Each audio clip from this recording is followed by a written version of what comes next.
Hingga kini masih merendam permukiman warga dan jalan lintas timur Sumatera di Kabupaten Pelalawan Riau. Ribuan warga atau rumah warga terendam banjir dan petugas harus menggunakan perahu untuk mengantarkan bantuan bagi warga yang terdampak. Banjir yang merendam 1.749 rumah di 5 kecamatan di Kabupaten Pelalawan Riau saat ini berangsur surut. Namun masih banyak rumah warga yang terendam banjir dengan ketinggian air hingga 100 cm. Selain itu, banjir juga merendam ruas jalan lintas timur Sumatera sepanjang 12 km dengan ketinggian air 120 cm. Akibatnya, banyak kendaraan besar seperti truk yang mogok sehingga menghambat jalur transportasi. Dengan menggunakan alat berat milik Pemda sebanyak 2 unit, yang mana untuk perjalanan dari sore ke Kerinci tadinya terganggu karena ditemukan 3 unit truk dan 1 bus mengalami kerusakan di tengah jalan. Dan saat ini penarikan dan evakuasi sudah dilakukan. Selanjutnya dari arah kilometer 83 menuju ke jembatan ke Kerinci sudah kembali berjalan. Tak hanya menghambat jalur distribusi antar daerah, aktivitas warga juga terganggu akibat banjir. Petugas kepolisian dan TNI mendatangkan alat berat milik Pemda guna mengevakuasi kendaraan yang terjebak banjir. Petugas bahkan harus menggunakan perahu karet untuk mengantarkan makanan dan bantuan bagi warga yang memilih bertahan di rumah mereka. Banjir sudah terjadi sejak 2 pekan terakhir dan disebabkan meluapnya arus Sungai Kampar, ditambah pula dibukanya pintu air PLTA Koto Panjang.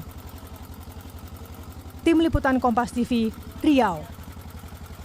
Lamanya banjir yang merendam permukiman warga membuat sejumlah warga mulai terserang penyakit. Petugas pun disiagakan membawa warga yang sakit untuk dievakuasi ke rumah sakit terdekat. Meski ketinggian air mulai surut, banjir masih merendam sejumlah rumah warga. Warga yang memilih bertahan di rumah mereka kini mulai mengeluhkan sakit. Petugas pun menyiagakan perahu karet untuk mengevakuasi warga yang sakit dan dibawa dengan menggunakan ambulans ke rumah sakit di Kecamatan Kerinci. Sementara bantuan logistik juga dikirimkan bagi warga yang terdampak banjir. Lalu apakah banjir hingga siang hari ini mulai berangsur surut? Kita tanyakan langsung pada jurnalis Kompas TV, Sawino Ardi di Pekanbaru, Riau. Sawino, sudah hampir 2 pekan banjir terjadi di Kabupaten Pelalawan, Riau. Lalu bagaimana kondisinya hingga siang hari ini? Baik, Juno dan saudara, memang banjir sudah terjadi di Kabupaten Pelalawan ini semenjak 2 pekan terakhir. Dan hingga pagi tadi kami pantau memang banjir sudah mulai surut. Dan pantauan di lokasi banjir saat ini ketinggiannya sekitar 50 hingga 1 meter. Tentu ini masih terjadi, kemudian warga juga masih banyak yang mengungsi di rumah mereka, maksud kami rumah kerabat mereka yang tidak banjir. Kemudian warga ada juga yang mengungsi di tenda pengungsian mereka. Banjir juga menyebabkan warga terserang penyakit. Petugas dari TNI, kemudian polisi ini menyiapkan 2 ambulan untuk membawa warga yang sakit ke rumah sakit yang ada di Kecamatan Kerinci, Kabupaten Pelalawan. Juno.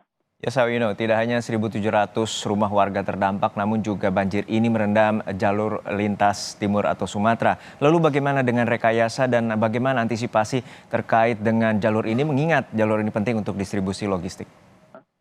Baik, selain merendam perumahan yang ada di Kabupaten Pelalawan, banjir juga merendam di jalan lintas timur. Ini jalannya cukup panjang yang terendam banjir, ini sekitar 12 kilometer.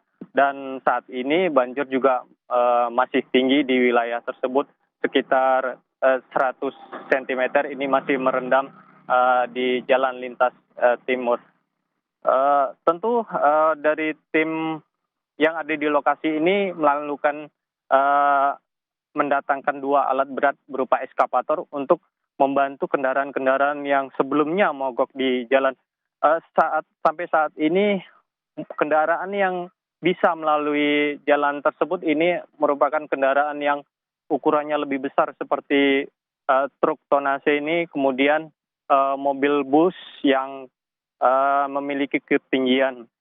Sementara mobil pribadi sendiri sampai saat ini belum bisa melalui Namun ada alternatif jalan yang bisa untuk dilalui, ini melalui lintas tengah Sumatera. Kalau saya ceritakan ini untuk runtutannya dari Kota Pekanbaru ini menuju arah Kabupaten Kuantan Singingi, kemudian menuju arah Kabupaten Indragiri Hulu. Begitu sebaliknya, baik dari Kabupaten Indragiri Hulu, kemudian Kabupaten Kuansing dan Kota Pekanbaru. Namun untuk perjalanan ini membutuhkan waktu yang cukup lama, sekitar 10 jam. Sementara kalau dari lintas timur sendiri ini membutuhkan waktu sekitar 3 atau 4 jam, Juno. Baik, kita harapkan upaya cepat dari pemerintah setempat untuk menangani banjir yang merendam permukiman warga dan juga jalur lintas timur Sumatera. Terima kasih rekan Sawino Ardi dari